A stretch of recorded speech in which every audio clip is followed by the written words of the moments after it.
So begin by kneeling with your arms outstretched. Allow your butt to sink down onto your heels.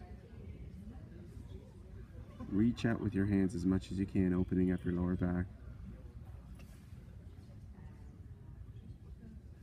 Hold that for a count of 10.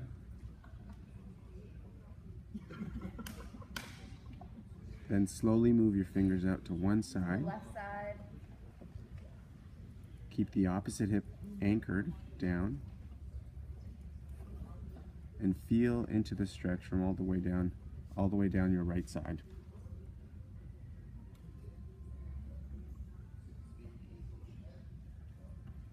If the stretch starts to fade, you can move your fingers over a little bit more, and then progress all the way to the other side. Again, keeping your hip on the opposite side anchored down. Allow your torso to rotate to one side.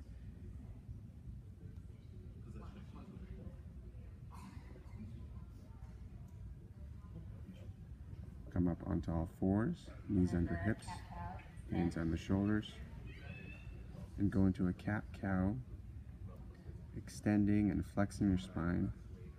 Make sure you extend and flex through as many vertebrae as possible, so tuck your hips underneath. If there's areas where you feel less motion, focus on that area. Think of going one vertebra at a time, flexing into the sky, then one vertebra at a time, extending into the ground. Repeat this for a count of 10.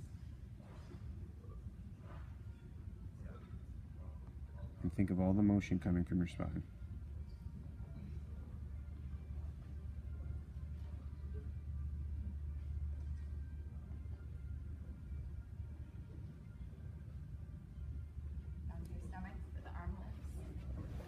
Straighten yourself out, arms straight out, thumbs up, chin tucked in. Pull your shoulder blades down and lift your arms up as high as you can. Pause for a second before lowering. Keep your core engaged to ensure all the motion and movements coming from your shoulder girdle, and there's no excessive arching in your low back. Try to have the movement be slow and controlled. Don't throw your arms up aggressively.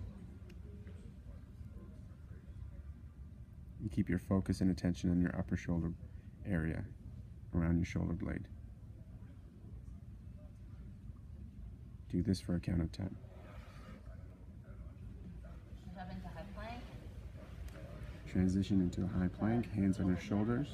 Drop down your shoulder blades. Maintain a neutral position in your spine. Flat. So spread your shoulder blades apart at the top. Round your shoulder blades at the top, pushing away, and allow the shoulder blades to sink in together. Focus your movement all on the shoulder blade. That's where the motion is being generated from. So you push away into the ground and allow them to come back in.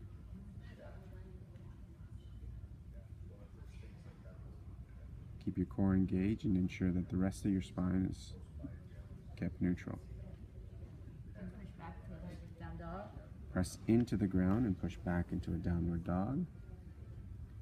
And then so you're going to lift one heel, keep the other toe joint on the ground. Alternate, Hold it for a second. extending one heel towards the ground, bending the other. As you bend, try to get as much bend into the big toe as possible.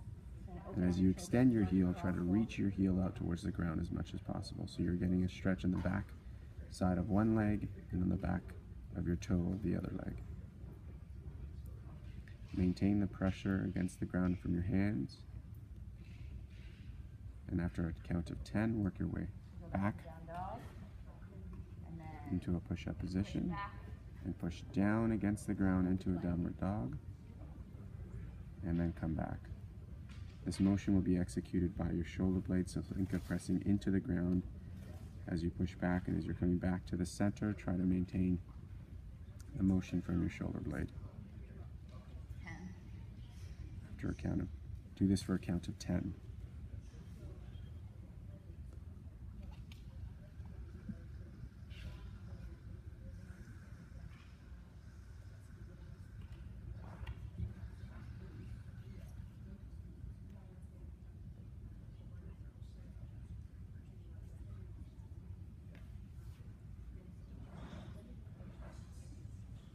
There'll be a simultaneous stretch on the back side of your calves and legs, and tension And then back into underneath plank. your shoulder Or blades. just do the Come back into a push-up position and rock back and forth, allowing your heels to go back and then flexing forward.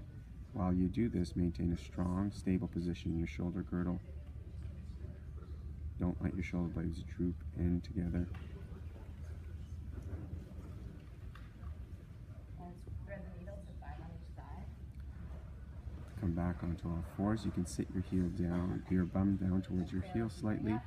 Take one arm underneath, reach out towards the sky. Make sure the rotation is coming from the torso. Rotate the rib cage as much as possible when you're coming to the top, so you're opening up your chest. You want this motion to come through your mid-torso as opposed to your shoulder.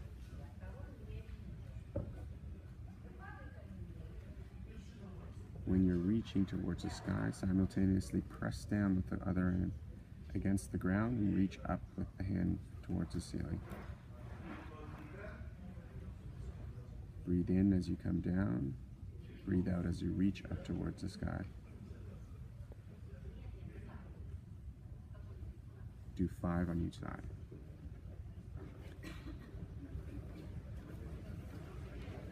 Lie down on your back, arms extended over your head. One leg. Make sure with your arms extended over your head, you maintain a neutral position in your low back, so core's tight. With one knee up towards your hip height, the other leg will push, drive down through the heels into the ground, and you'll drive your hips up. Your focus and the emphasis here is on your glutes. You want to be able to feel your butt working while you're maintaining a neutral spine. Core's tight, driving through the heels. Make sure the heels are always on the ground. After a count of 10, you'll switch legs. Breathe in on the way down, breathe out as you drive and come up.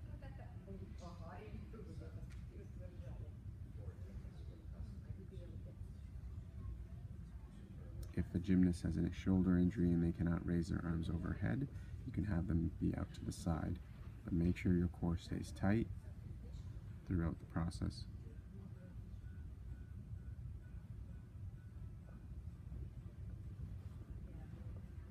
Legs straight up. You're going to keep your core engaged, keep a neutral spine, lower one leg down slowly as far as you can while maintaining a neutral spine, so you don't want your lower back to start arching at any point. The slower, more controlled this motion can be, the more beneficial. The arms stay overhead to challenge your core.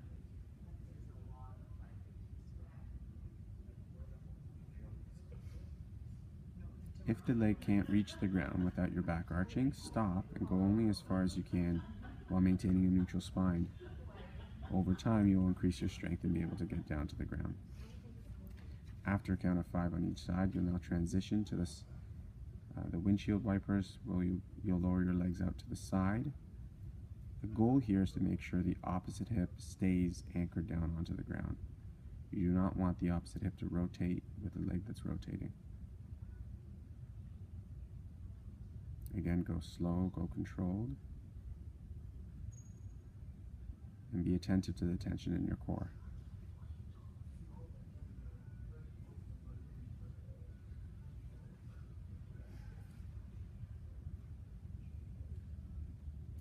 From here, you'll knees bent into a tabletop position and alternate straightening one leg out in front, again making sure your core stays neutral, your abs are tight, your spine staying relatively flat, no curving off the ground.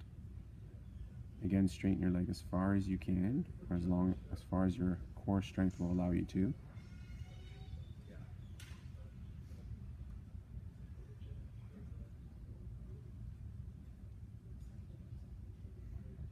Make sure the movement's slow, controlled, and mindful.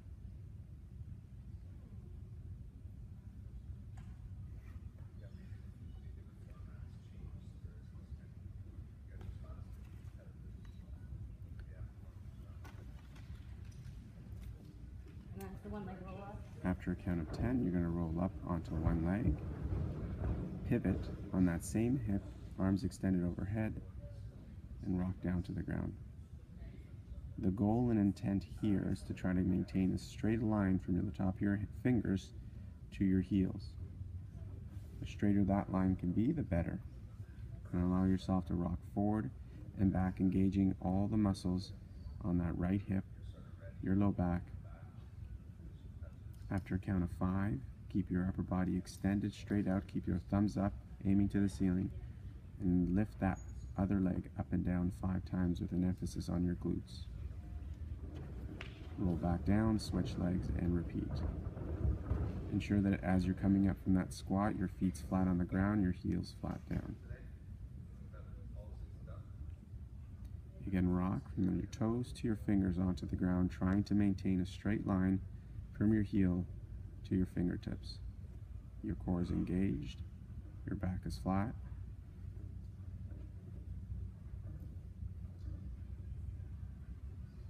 And you're stabilizing on that one leg. After a count of 5, you'll now hold. Keep your thumbs up and shoulders up as you lift the other leg up and down, focusing on your glute.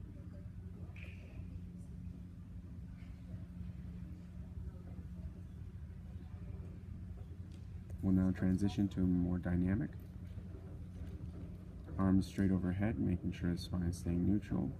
Lower down, absorbing the weight through the front heel, and drive up through your front heel and come up. The focus is and the emphasis here is on the front leg, the thigh, the hamstrings, and in particular the glutes as you drive up through your heels. The arms are kept overhead to maintain a neutral spine position, and challenging your core to maintain neutrality in the hips and the low back as you execute the motion with your legs. Try not to bounce off the ground. Try to move slow, controlled to the ground. Just touch and come right back up. No resting on the ground, no bouncing off the ground with your knee. After you've done 10 reps, you'll now do jumps from one leg to the other, and as you lower down, rotating. It's important as you do the jump and the landing, it's done in a controlled manner. Absorb down into your heels as you're coming down. Drive up through the balls of your feet as you come up. Your arms will reach overhead as you jump, and as you land, they'll come to your side and twist.